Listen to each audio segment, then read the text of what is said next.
What's up guys? So for today's video nga, pupuntahan natin ngayon yung pinagmamalaki na bibi daw dito. Bibi as in duck. Ito nga sa part na to medyo nalulungkot na ako kasi talagang guys, wala pa ako nakikitang bibi dito. Tapos habang nagbibideo nga ako guys, ayan, biglang may sumilip na. Bigla siya sumilip. Nawawala na ako ng pag-asa talaga nung una eh. Kasi layo na nung nilakad namin dun sa pinagparkingan namin ng motor. Guys, nakamotor lang kami pumunta dito. Ito nga pala, located siya sa Pier Art 2, Kaohsiung City. Ayan na yung bibe. Na-excite na ako kung gaano siya kalaki. So, ito yung view niya. Papunta pa lang doon sa bibe. Ganda guys. Sobrang nakaka-amaze yung mga ilaw nila. Tsaka yung mga, pwede ka mag-picture-picture dito eh. Tapos na sinadya talaga namin dito guys, yung malaking bibe. Sabi pa namin doon sa kasama namin, pag wala kami nakitang bibe, siya yung palulutangin namin eh. Siya. Literal. So, ayun. Nakakatawa lang kasi guys, tinan mo naman, ang laki ng bibi. Wow. So ayan, nag-picture na kami dyan. Tagal namin dyan nakatambay. Dami rin tao. Ang ganda ng mga pailaw nila. Yan. Trip pa sana namin sumakay ng yate kaso hindi namin alam kaya hanggang dito lang kami sa bibi. Ayan. Baby. So, sa mga gustong pumunta sa Pier Art 2 Center, Kaohsiung City, okay?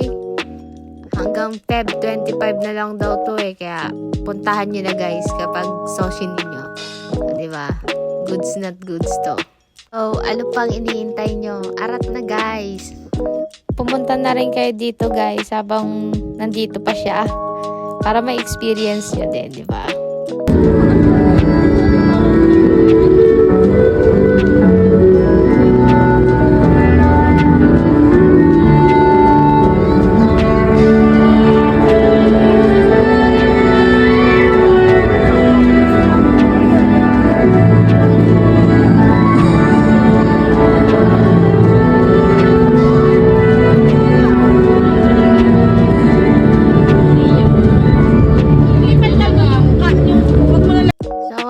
Natapos na kaming mag-picture dyan. Ayan. Oh, nakikita nyo naman yan.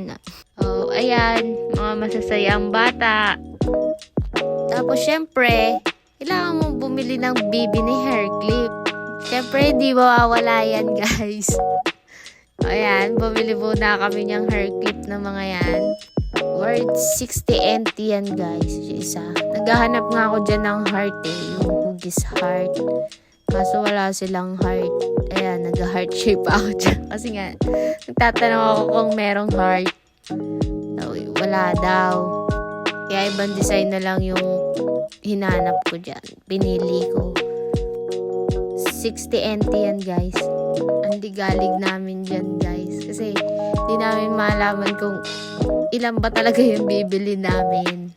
Tapos yan nga, inaayos na ni Cheche yung mga pinili naming design.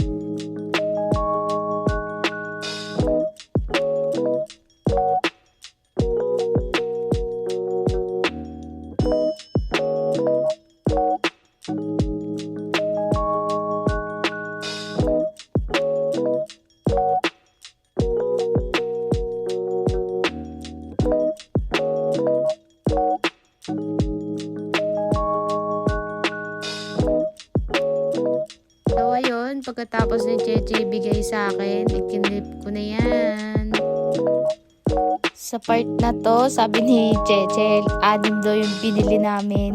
Kaya binibilang namin kung ano ba talaga eh. 5 lang naman. So, umalis na kami pagkatapos nyan. Tapos dito guys, ganda dito kasi may night market din siya. Naglakad-lakad muna kami dito guys. Siyempre, titingin din kami ng pwede naming mabili at makain.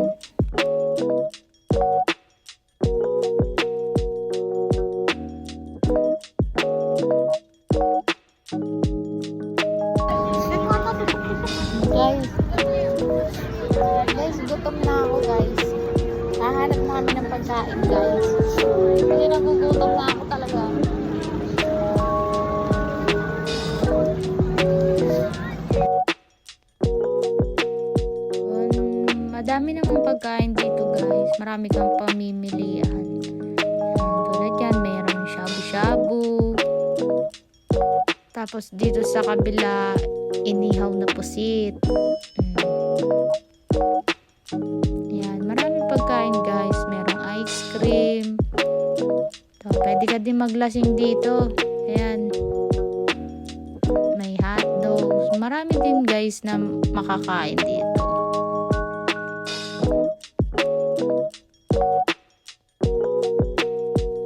Tapos ang ending, dahil nga gusto namin yung tuhog-tuhog. Yeah, bumalik ulit kami dito sa binilhan namin ng bibe. Kasi dito lang yung stall na may mga tuhog-tuhog. Ayan, bumili kami niyan. Yung worth 400 yung binili namin kasi 4 naman kami. Gutom na rin ako ng mga oras na yan. So, ang dami din nun, yung 400 na yun. So, hahanap lang kami dyan ng space kung saan kami pwedeng kumain.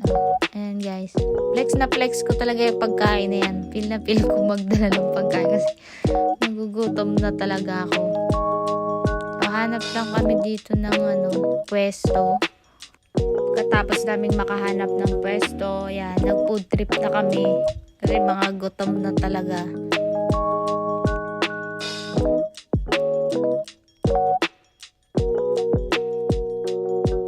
So ayun, pagkatapos namin kumain, ikot-ikot lang kami ng konti dyan, tapos umuwi na rin kami. Nagpalandi na agad yung mga Suplado, nakatalikod. Nakatalikod nga eh. Ano isa, patay na Aray patay na. kere. Aray kere. Ha? Ay yung kere. Tapos ayun, Kami na yung Yan. kere. Mas ano siya eh, mas bagay sila nung kere. yan yung kwento ng mga bibe. Ay, pangit na. Bakit? Aray, bingot. Nalaplag na. Bingot na. Ay, kailangan na rhinoplasty niyan. Oo, bingot na. Nasagasaan kasi siya kanina eh. Oh, Yung tapon bopis, mo na oh. lang. Ayun na, Bob. Ayun na. Kunin mo na. Tama na. Oh. Dito na kayo sa mabuting samahan. Bye. Tulog ako.